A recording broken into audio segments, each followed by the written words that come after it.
It absolutely is. Now listen, ABSA is shining a spotlight on South African excellence, and we couldn't be more excited about it. Now the Run Your City Series 2024 has been an absolute highlight. It showcased not only the talent and determination of our athletes, but also the vibrant spirit of our communities. Oh, definitely. And it's so inspiring to witness such enthusiasm and also, I think, most importantly, unity as we celebrate our shared love for both running and to fitness. Yeah, and our cities, man. So here's to many more events, many more city cleanups, and many more moments that bring us together. Nice.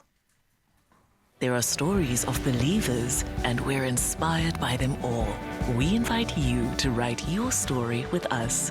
Your story matters. ABSA. Now, from running on the road to maybe running away from our responsibilities, some of us, yes, no, I'm not talking about you, but maybe I am. You know, many of us are a little bit afraid to, have the conversations around our finances. And maybe we're embarrassed, there's shame there. Or maybe we're worried that maybe we'll be misunderstood along the way.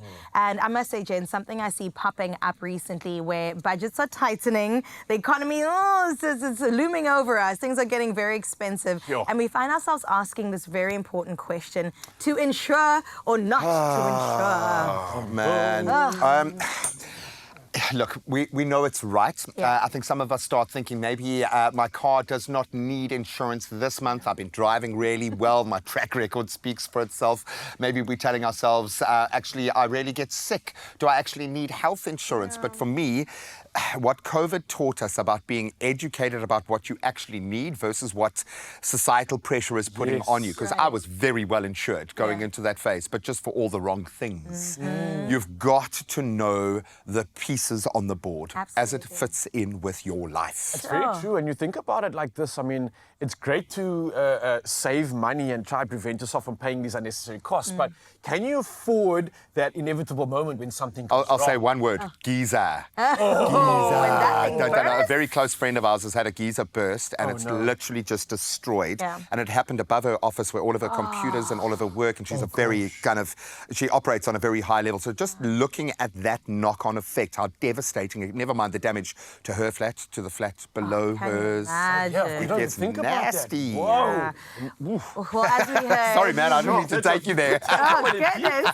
There are pros and cons to it both, if we're being honest. There are many people going right now, don't shame me. We're not shaming you. If you look at insurance coverage, we do understand it does mitigate financial risks from unforeseen events like we spoke about, deaths, accidents, disasters. It provides peace of mind, I think, just knowing that you're okay and have additional resources you can tap into.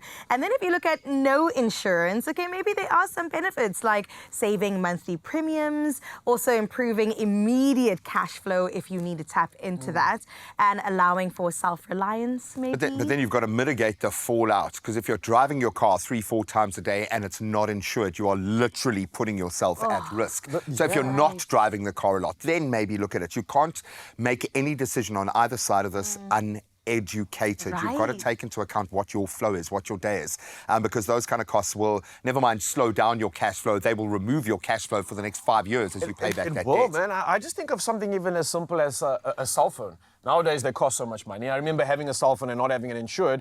I didn't want to use it. Just because it wasn't insured. I was like, if I use it, there's more potential of me dropping it. So I'm going to not use it to its full. And I think that's something that gives you that peace of mind sometimes. When you know it's insured, you can use it willingly and freely without that concern of, I don't think I'm going to take this out tonight, just in case. And then I'd rather just not be contacted by everybody. Yeah, exactly. It's a safer, probably psychologically a much better life to lead, I think. Sounds good, let me put this to you, because you're both young and strong and healthy. Do you think about the possibility of lost income due to health?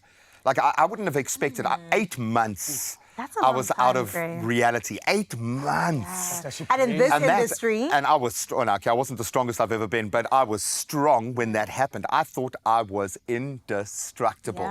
Boy, was I wrong. Yes, indeed. I think you're hitting the nail on the head right there, man. And I think that's the mindset that a lot of us need to get into. It's about, we can live for the now and we need to live for something in the future. Our health is so important for so many all of our future and our past and our now. How do you do anything without this vessel being able to do it? So if you're not going to invest in this and insure this, then you're taking some big risks with your Ferrari, I think. And I love that you called it a Ferrari. Yes, Lamborghini, baby. I got my Mazda 323. It's coming for you, baby. It's that mustard yellow. You go with the reliability. Loyalty from day one. Listen, a couple weeks ago when I also lost my voice and I was struggling, I really started thinking about this. The fact that, big celebrities insure their legs or insure their bodies. We need to think about things like insuring our throats as well and our voices, because from voiceovers to doing what we do here to just using our voice to have our story be We've put out both had there that in the last 2 weeks where we've had to shift voice recordings out. Absolutely. Because your voice just can't do it. And that means that in this industry, that's money being moved around. That means your financial stability is shaking up a little bit. So it is something to seriously consider. Yeah, it's something to definitely think about right now. I didn't even think about that. I'm going to go and insure my voice and my head. We need to have a hard head here. We need to show our I thought heads he was in going to this. say hair. Your hair too, right? I want to find the actuarial scientist that'll work out what the value of that head is for any of Any us, for numbers, that let us matter. know what you're thinking, more or less. I love that. Listen, but ultimately, it is better to be safe than sorry. So. And for more financial literacy advice, please do us this one favor and check out ABSA's YouTube page. They've got this thing called I Grew It. It's a series with Tumi Morake, and she is fabulous. It's such an accessible approach to this topic that some of us scare away from. It is funny, and it really helps answer some of those questions that we might have around our finances. There are stories of creators, and we're inspired by them all. We invite you to write your story with us. Your story matters. ABSA.